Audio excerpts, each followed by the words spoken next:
Salam ma famille, c'est Chronu de l'Atlas, j'espère que vous allez bien. Aujourd'hui je vais revenir sur le match Égypte-Côte d'Ivoire. Et pour le coup je vais rester uniquement sur ce match. Je vais pas encore me projeter sur le quart de finale entre le Maroc et l'Égypte. Ça ce sera pour une autre vidéo. Mais pour le coup ce match Égypte-Côte d'Ivoire, j'ai trouvé que c'était un match vraiment spécial. C'est vraiment un des rares matchs où on peut pas considérer qu'une des deux équipes a fait un mauvais match. Dans le football c'est comme ça, il y a toujours un gagnant et un perdant. Donc c'est normal qu'il y a toujours une équipe qui est bonne et une équipe qui est moins bonne. Mais là justement, même si les Ivoiriens ils ont été éliminés, on peut absolument pas considérer qu'ils ont été mauvais. De toute façon dans tous les cas, comme vous savez, une élimination au tir au but, c'est pas considéré comme une défaite. Et de toute façon je vais vous dire la vérité, une fois que ce match il arrive au tir au but, moi personnellement en tant que spectateur neutre, je suis ni égyptien, je suis ni ivoirien, ben dans la logique des choses, j'aurais dû être pour l'équipe qui méritait le plus de gagner ce match. Mais honnêtement dans ce match, c'est très rare que ça arrive, et moi c'est la première fois que je dis ça d'un match. Mais je pense que c'était impossible de définir laquelle des deux était la plus forte et laquelle des deux aurait mérité le plus de gagner. Et je vais vous dire pourquoi. Déjà, contrairement aux apparences, contrairement à ce qu'on pourrait penser en voyant le résultat, c'était un très bon match de la part des deux équipes en fait. Et ça, que ce soit la Côte d'Ivoire ou l'Égypte, les deux ils nous ont vraiment proposé des très bonnes choses. Et ça surtout en première mi-temps. On a pu assister à plein de séquences où t'avais une équipe qui attaquait, une équipe qui contre-attaquait, l'Égypte qui avait une occasion, la Côte d'Ivoire qui juste après en avait une. Et sincèrement, à l'échelle de la Coupe d'Afrique, un match d'une telle intensité ça arrive pas tous les jours. Après vous allez me dire ouais mais pourquoi il n'y a pas eu de but alors? Déjà si vous pensez ça, je vous arrête tout de suite. Parce qu'il faut savoir que ce Égypte-Côte d'Ivoire, c'est le match dans cette CAN où il y a eu le plus d'occasions pour les deux équipes. Il y a eu des matchs où une des deux équipes s'est procuré énormément d'occasions.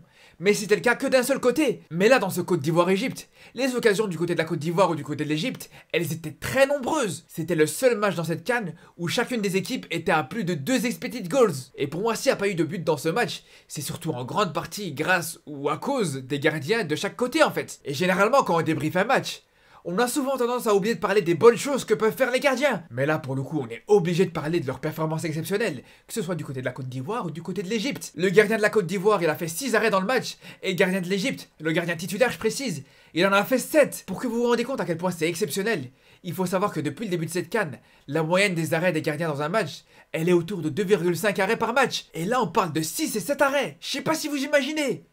En un match, ils ont fait plus d'arrêts que certains gardiens sur l'ensemble de leur compétition. Mais après, il faut dire une chose, c'est que pour qu'un gardien il fasse un grand match, il faut obligatoirement que les attaquants en face ils soient bons. Et là, on est obligé de parler du match de Salah. Parce que même s'il n'a pas marqué, pour moi, il fait l'un des meilleurs matchs depuis le début de sa CAN. Et on a vraiment l'impression qu'il est en train de monter en puissance petit à petit dans la compétition. Et ce qui est intéressant dans son match, c'est qu'il a apporté beaucoup de danger, mais à chaque fois de manière totalement différente. Quand c'était pas avec ses frappes, c'était avec ses dribbles. Quand c'était pas avec ses dribbles, c'était avec sa qualité de passe. Et d'ailleurs, même s'il a pas su être directement décisif, il y a eu plein de fois où il aurait pu permettre à ses partenaires d'ouvrir le score. Et d'ailleurs, c'est tout simplement le joueur sur le terrain qui a réussi le plus de passes clés dans ce match. Par contre, du côté ivoirien, le danger il venait de plusieurs endroits différents. Et même si sur coup de pied arrêté, ils ont été plus dangereux que les Égyptiens, dans le jeu aussi, ils ont montré des choses intéressantes. Et pour le coup, quand on voit par exemple le match de Sangaré, je trouve qu'il est vraiment très encourageant pour la suite. Du haut de ses 24 ans, c'était l'un des meilleurs joueurs du côté de la Côte d'Ivoire. Et il a vraiment montré qu'il était très complet dans ses qualités. Autant il est très grand et il est vraiment bon dans le domaine aérien, mais balle au pied aussi, il peut être très dangereux. Et il peut montrer vraiment des belles choses. Il est capable de dribbler plusieurs joueurs, mais il peut aussi proposer des passes très tranchantes. Et honnêtement, les qualités techniques qu'il possède balle au pied, c'est vraiment très rare pour un joueur de son profil et de son gabarit. Je vous rappelle qu'il mesure quand même 1m91. Après, je pense que ce qui a fait la différence dans ce match, et pour moi ce qui a vraiment été le tournant, c'est tout simplement la sortie de Kessié sur blessure. On sait tous que c'est un joueur qui est hyper important dans le jeu de la Côte d'Ivoire. Offensivement, il touche beaucoup de ballons, et il en perd très peu. Il permet vraiment à son équipe de poser le jeu, et c'est vraiment le thermomètre de cette équipe ivoirienne. C'est lui qui sait quand il faut calmer le rythme et faire un peu tourner, et c'est lui qui sait quand il faut accélérer le jeu et proposer plus de verticalité. Et défensivement, là où il est hyper important, c'est pour proposer de la densité au milieu de terrain et empêcher l'adversaire de progresser. Et d'ailleurs dans ce match, les statistiques elles parlent d'elles-mêmes.